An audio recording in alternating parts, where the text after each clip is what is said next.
नमस्कार।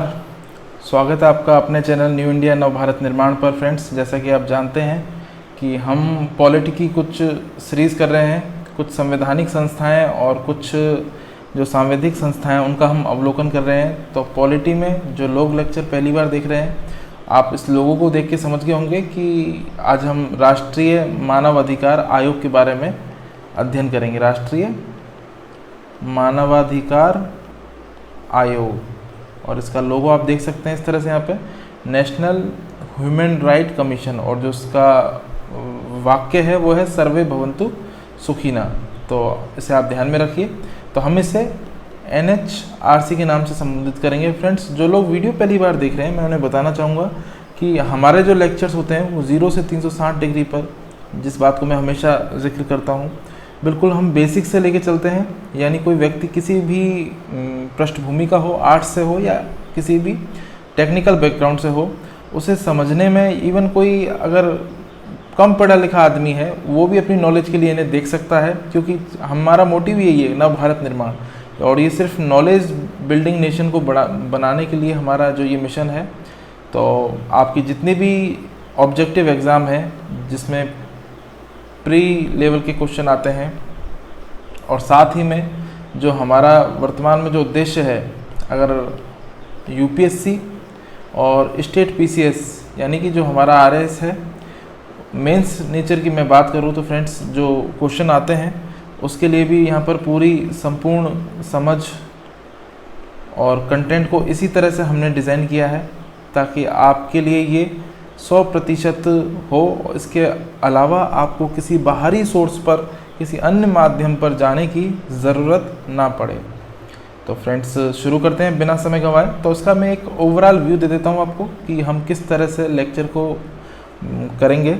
सबसे पहले हम पढ़ेंगे सामान्य पृष्ठभूमि, उसके बाद में संरचना, और फिर नियुक्ति की अध्यक्ष और आयोग में सदस्यों की नियुक्ति किस तरह से होती है, उनके कार्यकाल और सेवा शर्तें किस तरह की होती हैं, कार्य और शक्तियों के बारे में पढ़ेंगे, फिर सीमाओं का अवलोकन करेंगे, साथ ही में कुछ सुझाव यानी कि कुछ जो चुनौतियां हैं उनको निपटने के लिए या बेहतरी के लिए, आयोग को और सशक्त बनाने के लिए क्या क्या जो सुझाव हैं उनका भी अवलोकन करेंगे।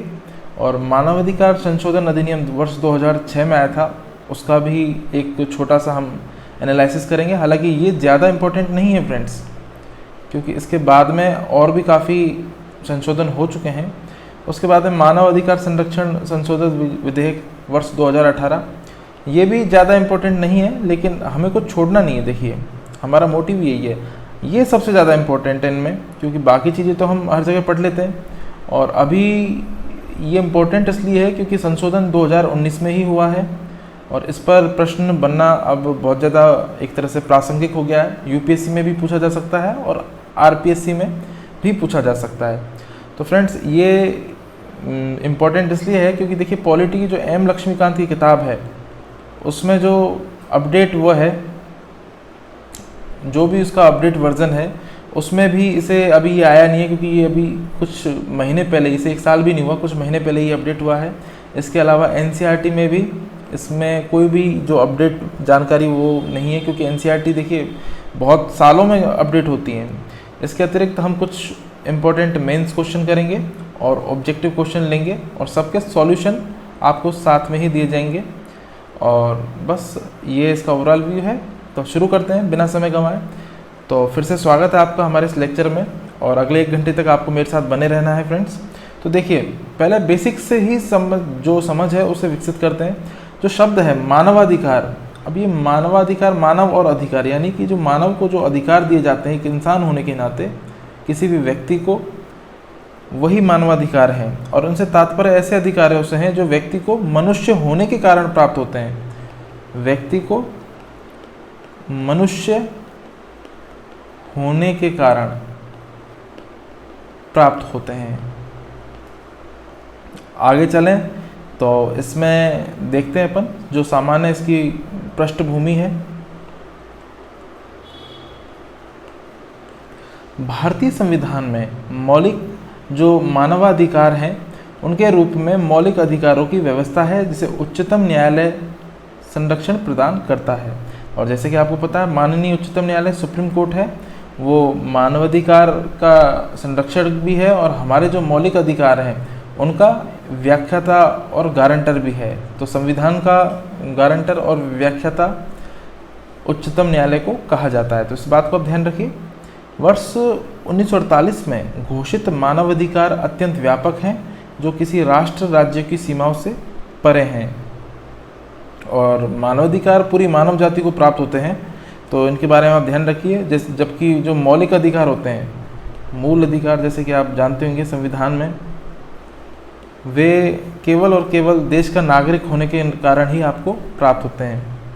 लेकिन जो मानव अधिकार होते हैं, वो ह्यूमन राइट्स, वो सबको प्राप्त होते हैं। अगला हमारा जो मैंने से थोड़ा सा एक ग्राफ फॉर्मेट में लिया है, वो ये है कि राष्ट्रीय मानवाधिकार आयोग को मानवाधिकार संरक्षण अधिनियम 1993 के तहत एक सांविधिक निकाय के रूप में संसद द्वारा पारित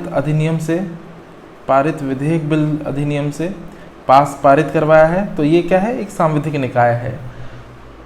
तो राष्ट्रीय मानवाधिकार आयोग को मानव जाति के मानव अधिकारों का प्रहरी माना जाता है, इसे आप ध्यान में रखिए। और ये सांविधिक निकाय है फ्रेंड्स, ये क्वेश्चन इंपॉर्टेंट बनेगा ऑब्जेक्टिव पे उसमें, तो उसे आप ध्यान में रखिए। चलते हैं आगे। आपको एक बेसिक जानकारी ये भी दे दूँ कि प्रतिवर्ष 10 दिसंबर को, कब, 10 दिसंबर को जो मानवाधिकार अंतर्राष्ट्रीय मानवाधिकार दिवस है उसे मनाया जाता है, इंटरनेशनल ह्यूमन राइट। तो ये इस दिन के रूप में मनाया जाता है, इसे आप ध्यान रखिए। देखिए, भारत में इसकी स्थापना के जो कारण हैं उनके बारे में अगर आपको अवगत कराएं तो उसकी शुरुआत है कि भारत ने संयुक्त राष्ट्र संघ मानवाधिकार घोषणा पत्र पर हस्ताक्षर किए हैं।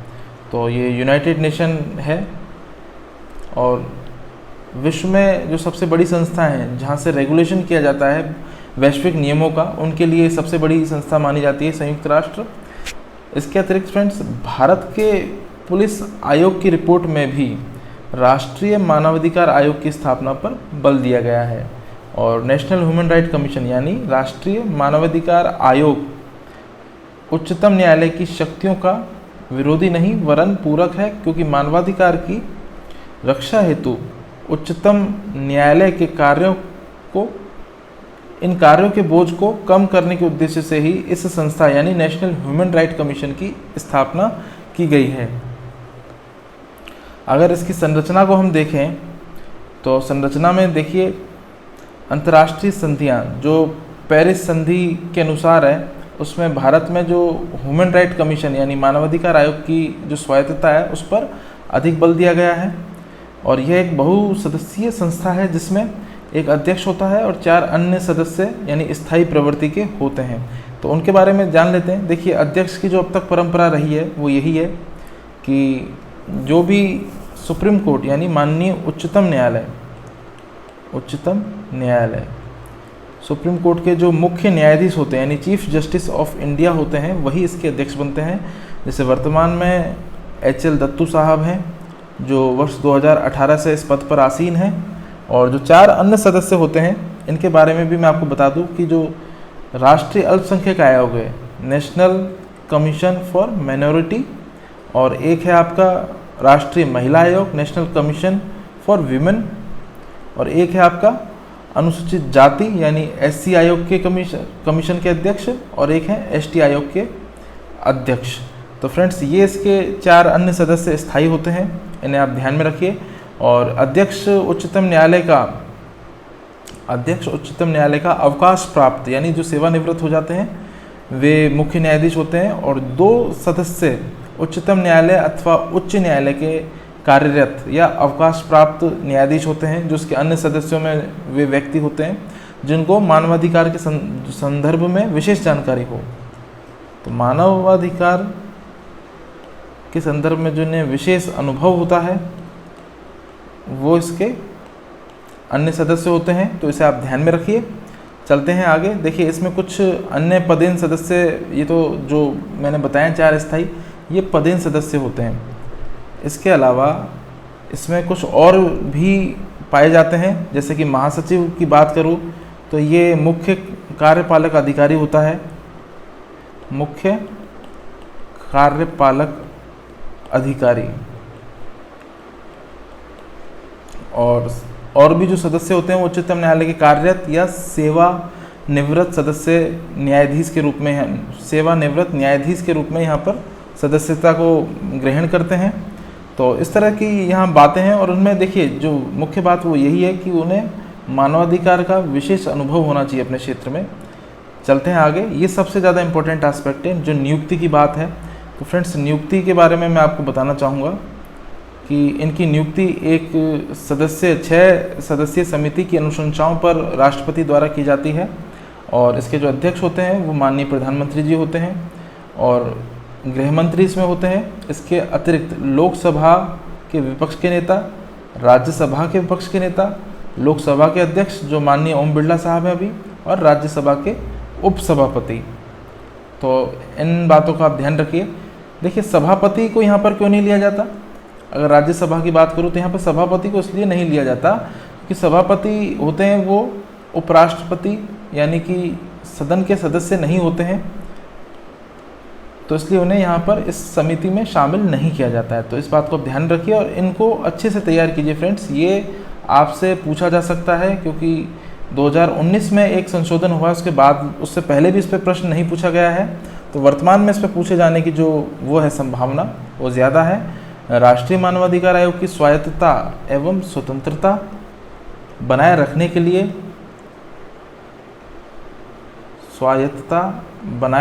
लिए 6 सदस्यीय समिति होती है जिसकी अध्यक्षता माननीय प्रधानमंत्री जी करते हैं, जैसे वर्तमान में मोदी जी हैं। तो आप इसे ध्यान में रखिए। राष्ट्रपति इसी समिति की अनुशंसा पर राष्ट्रीय मानवाधिकार आयोग यानी NHRC के अध्यक्ष व सदस्यों की नियुक्ति करते हैं। तो इसके अतिरिक्त भारत के जो मुख्य न्यायाधीश की सलाह पर जो सुप्रीम कोर्ट के किसी या उच्च न्यायालय के किसी मुख्य न्यायाधीश की नियुक्ति की जाती है, परंतु अभी जो परंपरा है वो सुप्रीम कोर्ट के ही न्यायाधीश यानी कि चीफ जस्टिस ऑफ इंडिया हैं, उन्हीं की नियुक्ति की जाती है। तो वर्तमान अध्यक्ष HL दत्तू साहब हैं और इसके जो प्रथम अध्यक्ष थे वो न्यायमूर्ति रंगनाथ मिश्र थे। तो इसे आप ध्यान में रखिए। कार्यकाल की बात करूं तो अध्यक्ष और सदस्य उनका कार्यकाल 5 वर्ष या 70 वर्ष होता है। हालांकि इसमें परिवर्तन किया है, जो 2019 का NHRC संशोधन अधिनियम है, लेकिन उसे हम बाद में पढ़ेंगे फ्रेंड्स। तो अभी तो ये 5 वर्ष ही है। और अवकाश प्राप्ति के बाद इन सदस्यों को केंद्र या राज्य सरकार की सेवा के अंतर्गत नियोजित नहीं किया जा सकता है, और उच्चतम न्यायालय की अनुशंसा के बाद ही अध्यक्ष या अन्य सदस्यों को उनके पद से मुक्त किया जा सकता है।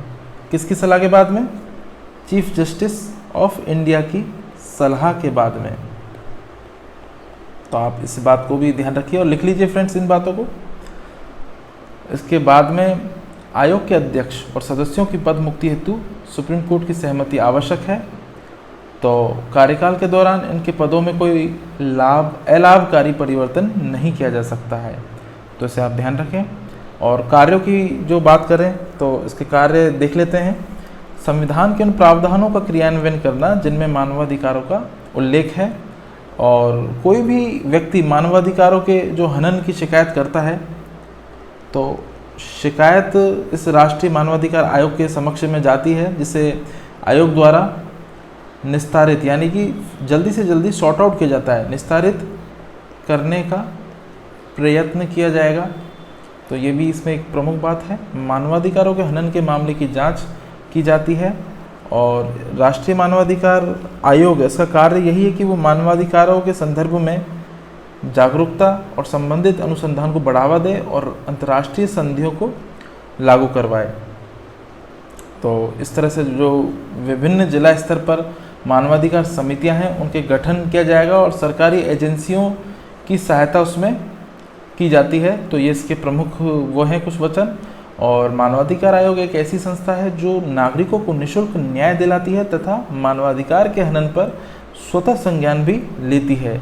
तो राष्ट्रीय मानवाधिकार आयोग मौलिक अधिकारों और मानवाधिकारों की रक्षा करता है और इनका हनन होने पर जांच करता है और आवश्यक कार्यवाही की अनुशंसा करता है। तो इसके बाद में कुछ शक्तियां हैं आयोग की, उन्हें भी देख लेते हैं। देखिए NHRC यानी कि नेशनल ह्यूमन राइट कमीशन लोक प्रक्रिया संहिता 1908 के तहत सिविल न्यायालय की समस्त शक्तियों को धारण करता है। इस पॉइंट को थोड़ा सा आप इम्पोर्टेंट लगाएं फ्रेंड्स। पुलिस से समस्त कार्रवाइयों के रिकॉर्ड मांगे जा सकते हैं और NHRC किसी भी व्यक्ति को समन जारी कर सकता है। तो सिविल न्यायालय की यहाँ पर जो भूमिका होती है वो निभाई जाती है। कारागार निरीक्षण, बाल श्रम उन्मूलन हेतु कारखानों का निरीक्षण करना, और जो सुप्रीम कोर्ट है वो मानवाधिकार विषय पर सलाह और सहायता यहाँ पर प्रदान करता है। तो इन बातों को आप ध्यान में रखिए।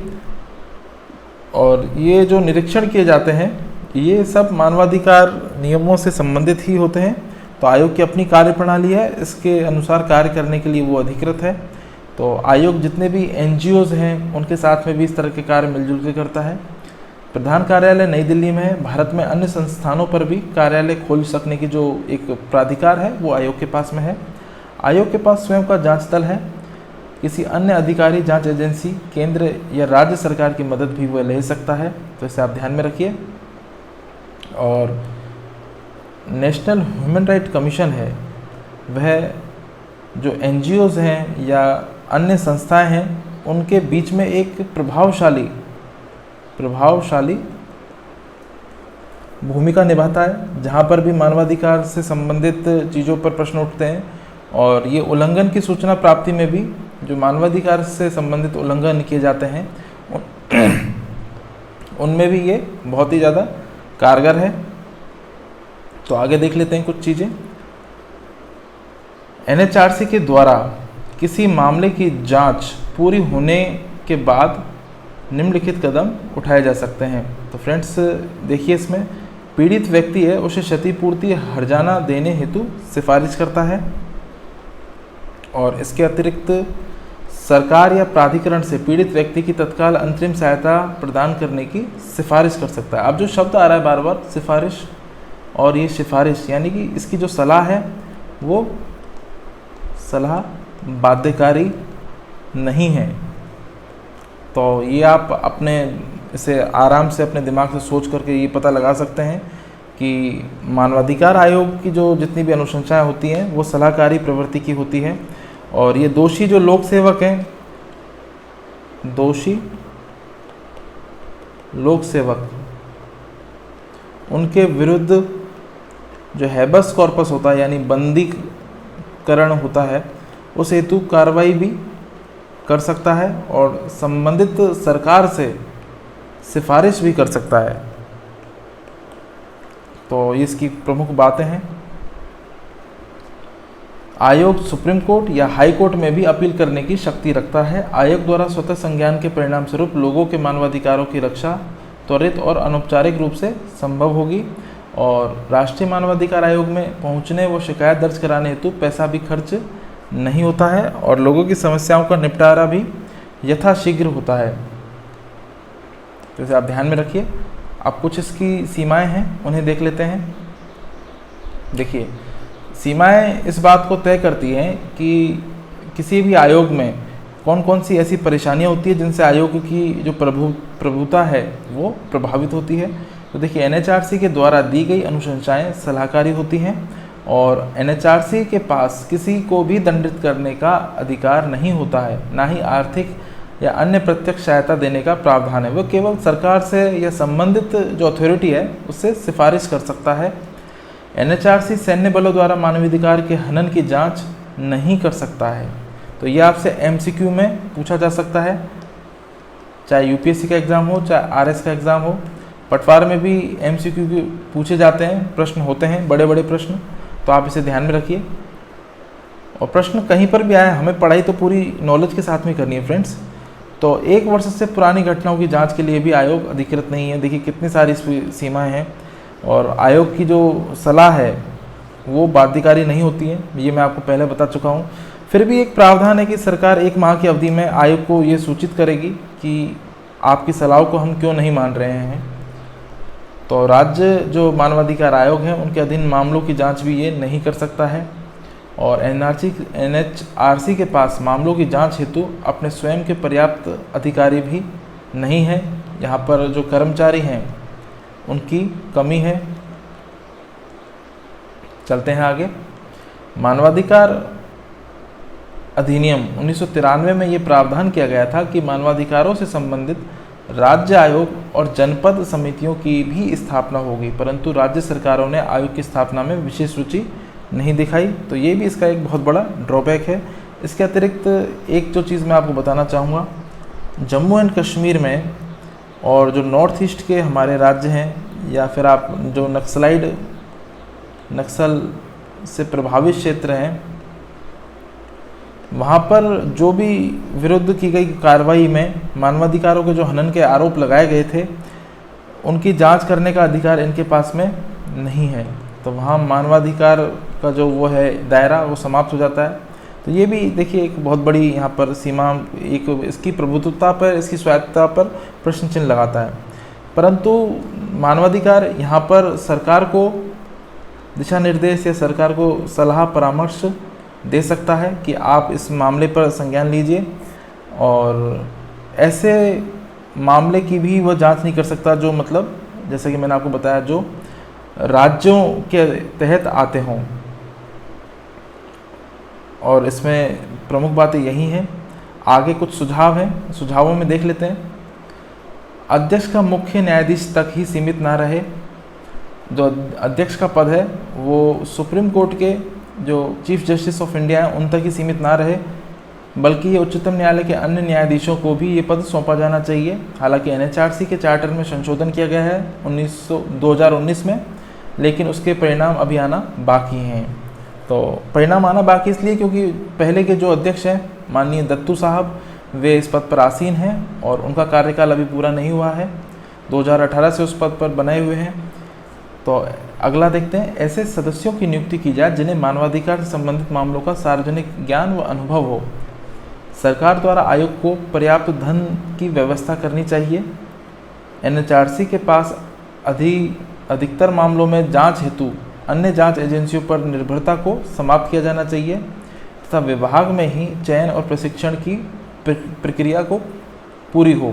तो देखिए इसमें क्या है कि एक कर्मचारियों का कैडर निर्माण किया जाना चाहिए, जिन्हें प्रशिक्षण भी दिया जाए ताकि वो भिन्न भिन्न परिस्थितियों में अपनी एक सकारात्मक और एक मजबूत भूमिका निभा सकें। इसके अतिरिक्त भारत में मानवाधिकार की स्थिति को सुधारने और मजबूत करने हेतु राज्य अभिकर्ताओं और गैर राज्य अभिकर्ता यानी नॉन स्टेट एक्टर्स को एक साथ मिलकर काम करना चाहिए। तो ये इसके बारे में प्रमुख सुझाव हैं, बातें हैं। अगला देखते हैं, मानवाधिकार संशोधन अधिनियम। देखिए ये सिर्फ आपको जानकारी के लिए है, इसके लिए आपको ज़्यादा परेशान होने की ज़रूरत नहीं है, ये ज़्यादा इम्पोर्टेंट नहीं है, एग्ज़ाम में भी ये नहीं पूछा जाएगा, तो इसे आप ध्यान में रखिए। लेकिन जो संशोधन हुए हैं, आयोग जिन प्रक्रियाओं से गुजरा है वो बताना ज़रूरी है। तो संसद ने मानवाधिकार संरक्षण संशोधन अधिनियम 2006, यहाँ पर आप संरक्षण भी जोड़िए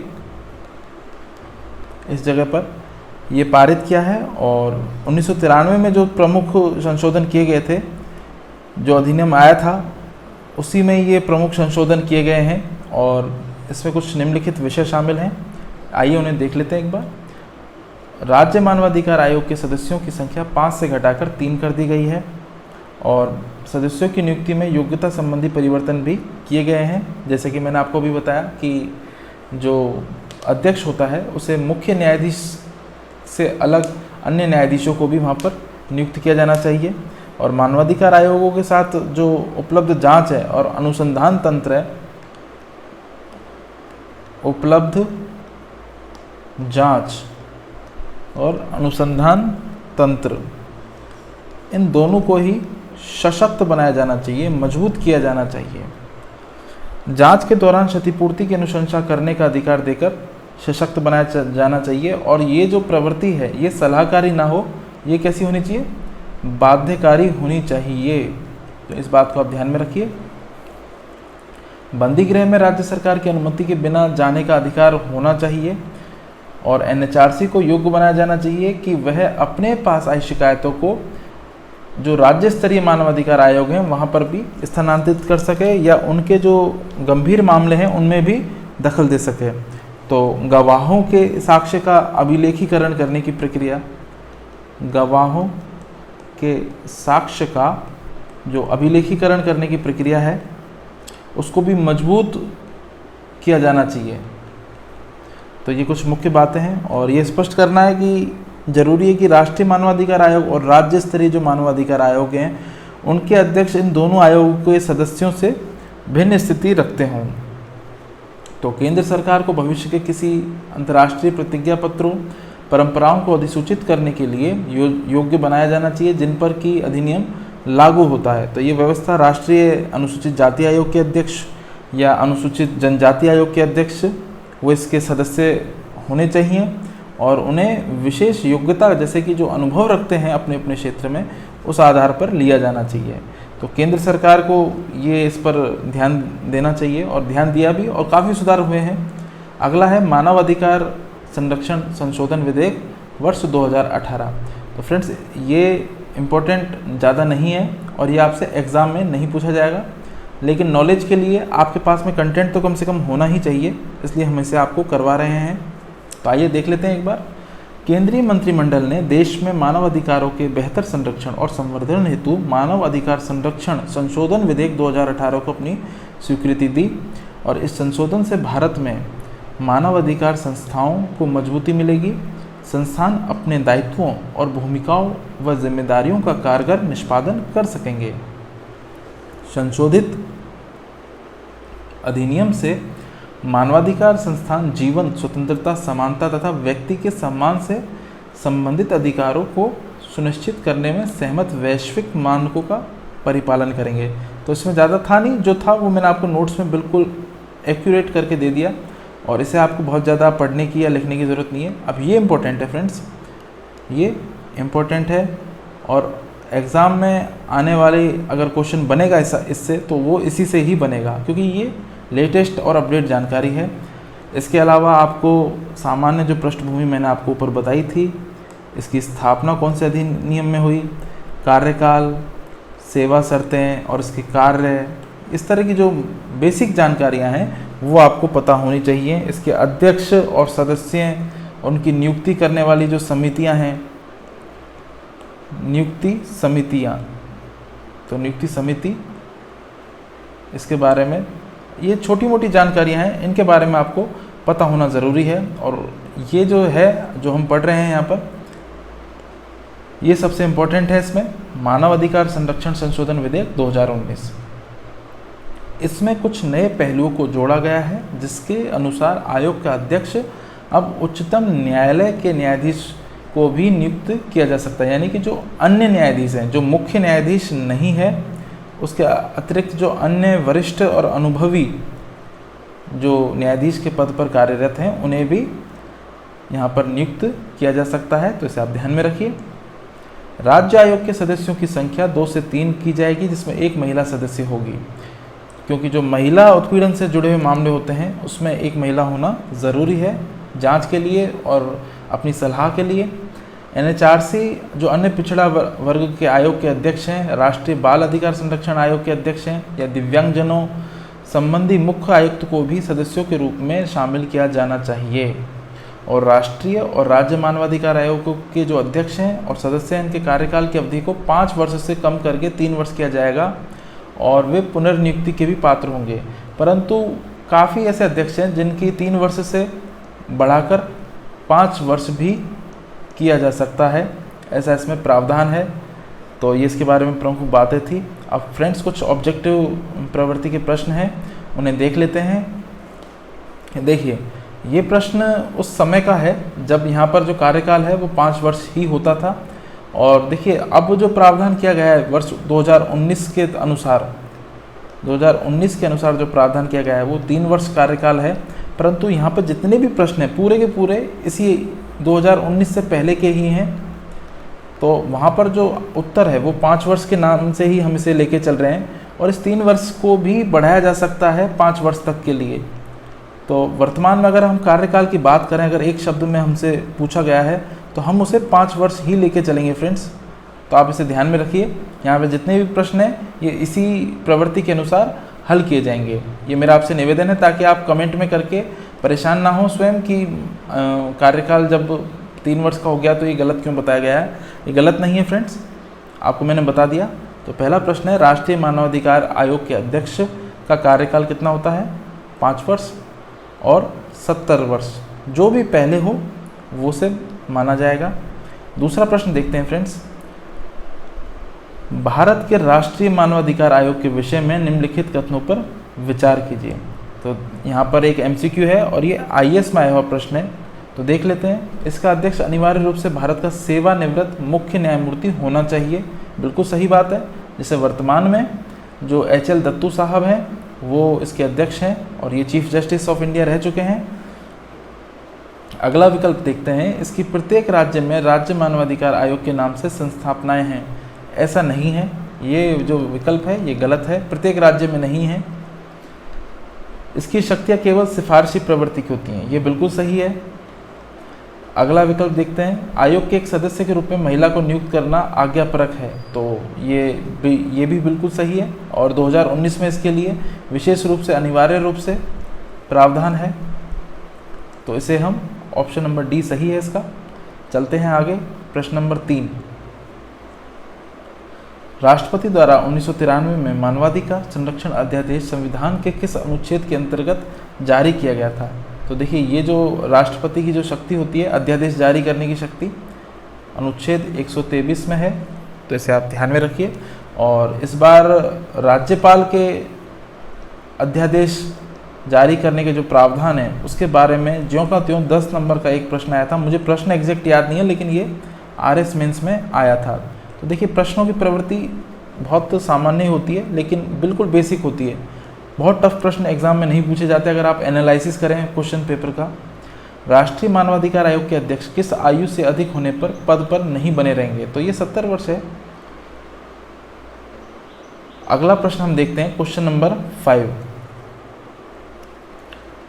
निम्न पर विचार कीजिए और दिए गए कूट से सही उत्तर चुनिए। तो राष्ट्रीय मानवाधिकार आयोग का अध्यक्ष वह व्यक्ति होता है जो भारत का मुख्य न्यायाधीश रह चुका हो, और इसमें कारण है उक्त आयोग के अध्यक्ष का कार्यकाल 5 वर्ष अथवा 70 वर्ष की आयु पर्यंत पर जो भी पहले हो धारित करता है।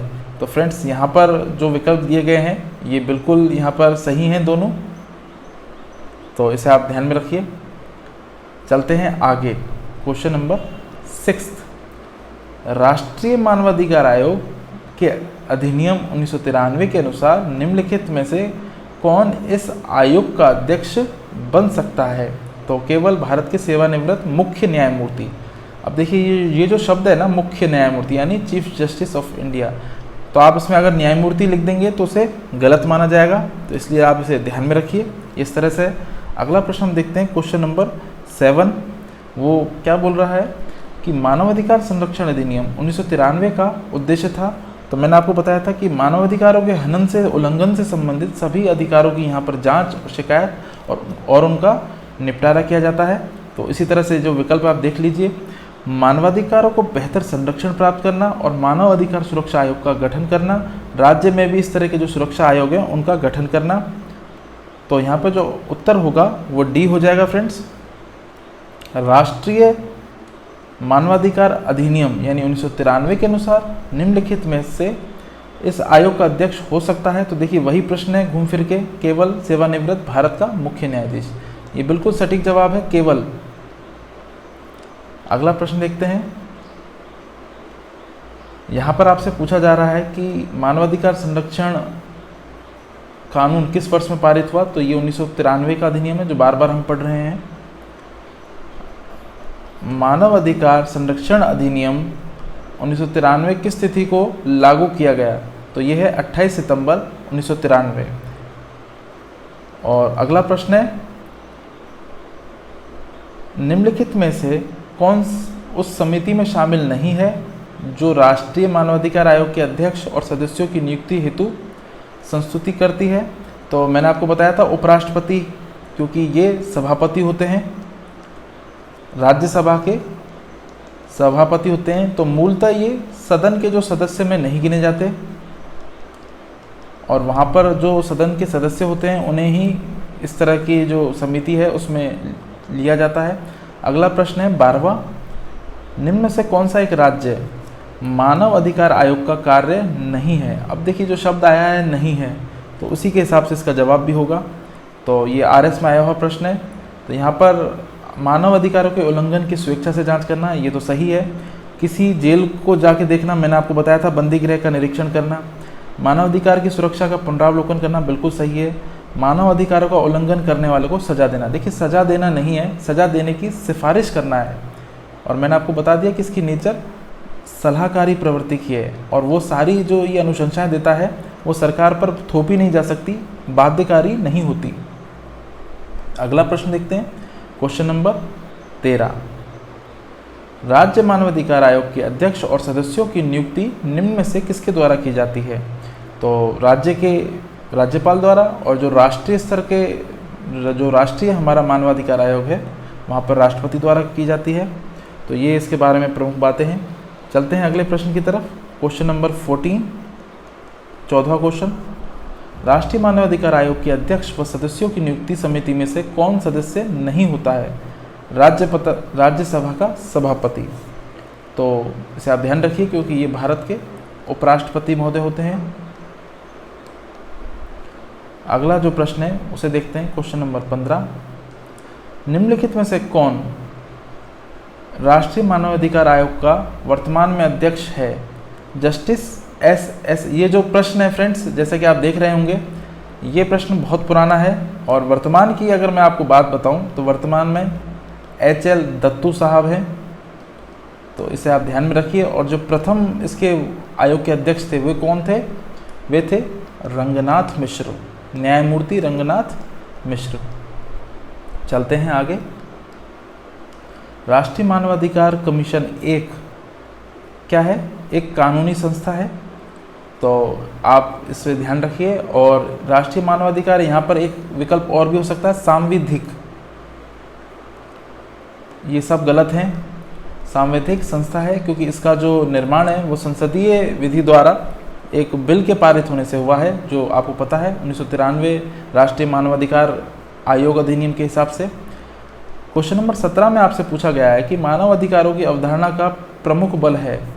तो ये मानव होने के नाते मानव गरिमा पर है, बिल्कुल सबसे सटीक सही जवाब। अगला प्रश्न है, निम्न में से कौन सी एक संवैधानिक संस्था नहीं है। तो ये मानवाधिकार आयोग है। देखिए राज्य वित्त आयोग भी एक संवैधानिक संस्था है, केंद्र का वित्त आयोग भी है और लोकसभा सचिवालय भी एक संवैधानिक संस्था है। तो इन्हें हम बाद में पढ़ेंगे जब इन संस्थाओं का अवलोकन करा जाएगा। फिलहाल चलते हैं आगे। तो कुछ UPSC स्तर के प्रश्न भी यहाँ पर आपके सामने हैं फ्रेंड्स, तो आइए इन्हें एक एक करके देख लेते हैं। पहला प्रश्न है, राष्ट्रीय मानवाधिकार आयोग देश में मानव अधिकारों का निरीक्षक है। राष्ट्रीय मानवाधिकार आयोग एक स्वतंत्र निकाय है। तो देखिए बिल्कुल दोनों सही हैं, तो यहाँ पे ऑप्शन C सही हो जाएगा। अगला प्रश्न देखते हैं, राष्ट्रीय मानवाधिकार आयोग के अध्यक्ष एवं सदस्यों की नियुक्ति एक समिति की अनुशंसा पर की जाती है। यह समिति निम्न में से किन किन से मिलकर गठित होती है। तो इसमें मैंने आपको बता दिया, आप नोट्स में भी इसे देख सकते हैं। यहाँ पर ये जितने भी आपके विकल्प दिए हुए हैं ये सभी विकल्प सही हैं बिल्कुल। और चलते हैं आगे, राष्ट्रीय मानवाधिकार आयोग के पदेन सदस्य होते हैं। तो मैंने आपको बताया था कि यहाँ पर जितने भी हमारे राष्ट्रीय अनुसूचित जाति आयोग के अध्यक्ष हो गए तो ये भी हैं। तो यहाँ पर जो लिखा हुआ है ये बिल्कुल सही है। तो पदेन सदस्यों की बात आएगी तो आप इसे मान सकते हैं फ्रेंड्स। तो मैंने वहाँ पर आपको 4 अध्यक्षों के बारे में बताया था, एक बार उसे देख लेते हैं। देखिए इस तरह से जो 4 अध्यक्ष हैं, एक तो महिला आयोग है और एक माइनॉरिटी अल्पसंख्यक आयोग है पहला, तो दूसरा महिला आयोग है और एक ST आयोग है और एक SC आयोग है। तो इस तरह से आप नोट्स में जाकर भी इनके जो सॉल्यूशन है, सबसे सही सॉल्यूशन है, उन्हें देख सकते हैं। तो यहाँ पर ये चारों हैं, ये पदेन सदस्य हैं और इसमें ऑल आर करेक्ट। चलते हैं आगे। अगला प्रश्न है, निम्नलिखित में से कौन राष्ट्रीय मानवाधिकार आयोग का अध्यक्ष बन सकता है? तो केवल सर्वोच्च न्यायालय का सेवानिवृत्त मुख्य न्यायाधीश। अगला प्रश्न है, निम्न में से किस वर्ष में भारत में राष्ट्रीय मानवाधिकार संरक्षण अधिनियम पारित हुआ? तो ये 1993 है, इसे आप ध्यान रखिए। अगला प्रश्न है, राष्ट्रीय मानवाधिकार आयोग के सदस्यों के वेतन भत्ते सेवा शर्तों का निर्धारण निम्नलिखित में से किसके द्वारा किया जाता है? तो ये केंद्र सरकार है, क्योंकि जो समिति होती है इनकी नियुक्ति में, अध्यक्ष और सदस्यों की नियुक्ति में, उसमें एक तरह से केंद्र सरकार के ही लोग होते हैं, तो आप इसे ध्यान में रखिए। तो ये इस क्वेश्चन को आप इम्पोर्टेंट लगा लीजिए फ्रेंड्स। अगला प्रश्न है, राष्ट्रीय मानवाधिकार आयोग में अध्यक्ष के अलावा कितने सदस्य होते हैं? तो इसके ऊपर मैंने आपको जो नोट्स में बताया था कि 4 सदस्य, पदेन सदस्य, स्थायी सदस्य होते हैं, तो इसे ध्यान रखिए।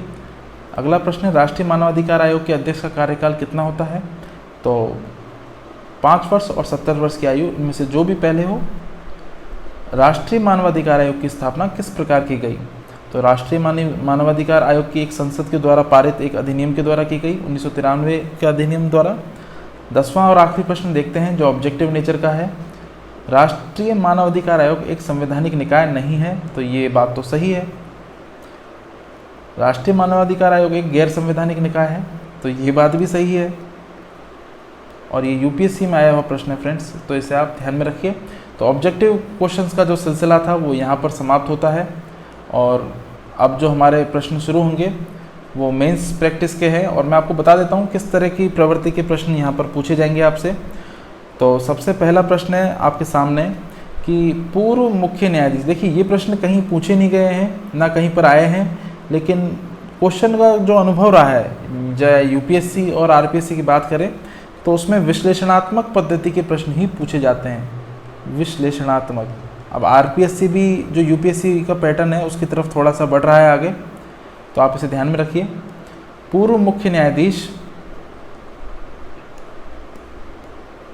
एच.एल. दत्तू, जो वर्तमान में राष्ट्रीय मानवाधिकार के अध्यक्ष भी हैं, ने आयोग को बिना दांतों वाला सिंह कहा है। तो क्यों कहा है, इसकी विवेचना आपको करनी है। तो फ्रेंड्स देखिए, बिना दांतों वाला शेर वही है जो शेर होकर भी मतलब अगर कमज़ोर है तो उसे कहा गया है। तो मैंने आपको जो भी सीमाएं लिखाई गई हैं आयोग की, उन्हें आप यहाँ पर लिख दीजिए, और थोड़ा सा इसकी पृष्ठभूमि में परिचय भी लिख दीजिए कि राष्ट्रीय मानवाधिकार मानव अधिकारों का प्रहरी है, और देश की संसदीय लोकतंत्र व्यवस्था में ये बहुत ही एक उत्तम व्यवस्था है। तो आप इसमें परिचय में लिख सकते हैं जो मैंने आपको ऊपर ही ऊपर बताया है, बिल्कुल जो पहली लाइन है लेक्चर की। तो इसमें सीमाओं में मैंने वही बातें लिखी हैं जो ऊपर मैं आपको बता चुका हूँ। एनएचआरसी के द्वारा दी गई अनुशंसाएं सलाहकारी होती हैं, इनके पास में किसी को भी दंड करने का अधिकार नहीं है, ना ही आर्थिक और अन्य प्रत्यक्ष सहायता देने का प्रावधान है। और इसके अतिरिक्त एनएचआरसी सैन्य बलों के द्वारा मानवाधिकार के हनन की जांच नहीं कर सकता। 1 वर्ष से पुरानी घटनाओं की जांच के लिए आयोग अधिकृत नहीं है, और राज्य मानवाधिकार आयोग के अधीन मामलों की भी ये जांच नहीं कर सकता। तो एनएचआरसी के पास मामलों की जांच हेतु स्वयं के पर्याप्त अधिकारी भी नहीं है, जैसे कि मैंने आपको बताया था ऊपर। और ये जो अधिनियम है 1993 में प्रावधान किया गया था कि मानवाधिकारों से संबंधित राज्य आयोग और जनपद समितियों की स्थापना होगी, परंतु राज्य सरकारों ने इसमें विशेष रुचि नहीं दिखाई है। तो इसमें आपको एक निष्कर्ष भी लिखना पड़ेगा। इस प्रकार आयोग की शक्तियों को अनेक सीमाओं को देखते हुए इसे दंतविहीन बाघ की संज्ञा देना समीचीन मालूम पड़ता है, अतः वर्तमान में आयोग के प्रावधानों में तब्दील करने की तत्काल आवश्यकता है। तो देखिए, ये जो 10 नंबर का हमारे आरएस में प्रश्न पूछे जाते हैं 100 शब्द सीमा में, उसके लिए सबसे बेहतरीन और अच्छा जवाब है, एक मॉडल को आंसर है। आप इसे पढ़िए और प्रैक्टिस कीजिए, मेरा आपसे निवेदन है। और भी हम डिस्कशन वीडियो ऐप पर आपको उपलब्ध कराएंगे, उन्हें आप अच्छे से, उनमें जो हम क्वेश्चन डालेंगे उनके मॉडल क्वेश्चन आप हमें टेक्स्ट कीजिए या मेल कीजिए, और उनको हम बेहतरीन तरीके से चेक करके और उनकी बारीकियों को जांच करके आपको अच्छे सॉल्यूशन देंगे। तो फ्रेंड्स, अगला जो प्रश्न है मानवाधिकार परिषद के बारे में यहाँ पर पूछा गया है। तो यह एक अंतर सरकारी निकाय है जिसका गठन 15 मार्च 2006 को यूनाइटेड नेशन जनरल असेंबली, संयुक्त राष्ट्र महासभा के प्रस्ताव द्वारा पारित किया गया था। तो इस तरह के जो प्रश्न हैं वो 5 मार्क्स RS मेंस की परीक्षा में पूछे जा सकते हैं। तो इससे पूर्व में रहे संयुक्त राष्ट्र मानवाधिकार के स्थान पर लाया गया था और ये पूरी दुनिया में मानवाधिकारों के संवर्धन और संरक्षण को बढ़ावा देने हेतु उत्तरदायी है। तो इसी के साथ ये संस्था मानवाधिकारों के उल्लंघन की भी जांच करती है। तो इसके पास मानवाधिकार से जुड़े हुए सभी महत्वपूर्ण मुद्दों और विषयों पर चर्चा करने का अधिकार है और ये परिषद संयुक्त राष्ट्र महासभा में चुने गए 47 सदस्य देशों से मिलकर बनी हुई। तो ये बिल्कुल सटीक और इसका एक आदर्श उत्तर है। अगला प्रश्न देखते हैं। अगला प्रश्न भी यही रिपीट हो गया फ्रेंड्स, और इसमें एक पेरिस सिद्धांत भी है, तो उसके बारे में भी आप पता कर सकते हैं। तो पेरिस सिद्धांत है वो मानवाधिकारों से ही संबंधित है। तो वर्तमान में हमारे जितने भी हुए हैं, एक बार मैं इसका आपको कुछ चीज़ों को रिवाइज करवा देता हूँ ताकि आपके मन में कोई संशय ना रहे।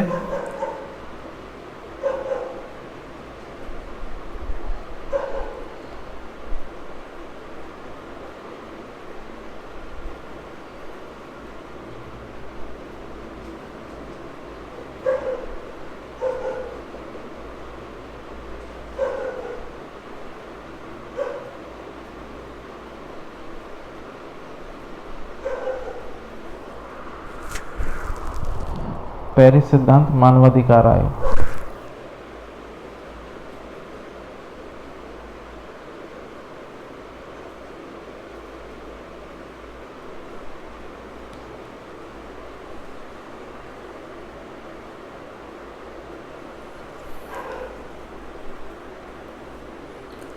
तो देखिए पेरिस सिद्धांत में क्या है। देखिए पेरिस सिद्धांत के आधार पर इस प्रस्तावित संशोधन से राष्ट्रीय आयोग के साथ साथ राज्य आयोग को भी स्वतंत्रता और स्वायत्तता प्रदान की गई थी। राज्य आयोग, तो इनको क्या दी गई थी? स्वतंत्रता। पहले यहाँ पर हम एक पेज जोड़ते हैं। तो फ्रेंड्स हुआ क्या कि पेरिस सिद्धांत है, यहाँ पर 20 दिसंबर और एक तारीख को आप याद रखिए 1993 संयुक्त राष्ट्र महासभा ने मानव अधिकार आयोगों की, और जो राज्य स्तर पर आयोग हैं और राष्ट्रीय स्तर पर आयोग है, उनको इसी आधार पर हमने जो है अपनाया है। तो ऐसे आप ध्यान रखिए, क्योंकि किसी भी आयोग के लिए, एक संगठन के लिए आगे बढ़ने के लिए जो स्वायत्तता और स्वतंत्रता होना अनिवार्य है। तो इसने दुनिया के सभी देशों को राष्ट्रीय मानवाधिकार संस्थाएं स्थापित करने के निर्देश दिए थे और पेरिस सिद्धांतों के अनुसार ही मानवाधिकार आयोग एक स्वायत्त और स्वतंत्र संस्था के रूप में उभरी है। तो ये शिक्षा, मीडिया और प्रकाशन, प्रशिक्षण संबंधी सभी जो मानवाधिकार के आयाम हैं उनको बढ़ावा देता है। तो ये यहाँ पर प्रमुख बातें हैं। तो इसी तरह से जो हमारा नेशनल ह्यूमन राइट कमीशन यानी राष्ट्रीय मानवाधिकार आयोग का ये लेक्चर है, ये पूरी तरीके से समाप्त होता है फ्रेंड्स। लेक्चर में मेरे साथ जुड़े रहने के लिए बहुत बहुत धन्यवाद। लेक्चर से जुड़ी हुई कोई भी खामी या कोई भी आपकी समस्या है तो आप टेक्स्ट कर सकते हैं। काफ़ी बच्चों के टेक्स्ट आते हैं और काफ़ी मैं उन्हें कोशिश करता हूँ कि सभी को मैं खुद जवाब दूँ। तो फ्रेंड्स मेरा आपसे एक ही निवेदन है कि कमेंट ज़रूर करें ताकि इस लेक्चर की जो गुणवत्ता है, उत्कृष्टता है, उसे हम बढ़ा सकें। और अभी जितनी भी हमने संस्थाओं का अवलोकन आपको करवाया है, उम्मीद है आपने उसका रिवीजन किया होगा और आप इसे भी पढ़िए अच्छे से। और आने वाली जो हमारी अब हम पढ़ेंगे आगे आने वाले लेक्चर में लोकपाल व लोकायुक्त सबसे ज़्यादा इम्पोर्टेंट, और RS मेंस 2018 में भी लोकायुक्त के ऊपर क्वेश्चन पूछे गए हैं और आगे भी आने की संभावना है। जैसे लोकपाल का जो अभी गठन हुआ है, देश को पहला लोकपाल मिला है अभी हाल ही में, बीते वर्ष में ही, तो ये भी बहुत इम्पोर्टेंट है। तो सबका अवलोकन करेंगे अच्छे से, और प्रश्न अभी तक इन पे पूछे नहीं गए हैं। तो फ्रेंड्स मुझे आप फ़िलहाल के लिए दीजिए इजाज़त। Thank you so much. जल्दी ही जस्ट इसके बाद में ही अगला लेक्चर हमारा आएगा और वो इसी तरह से बिल्कुल 100% कंटेंट के साथ में होगा। तो स्वस्थ रहिए और व्यस्त रहिए। बहुत बहुत धन्यवाद, थैंक यू सो मच।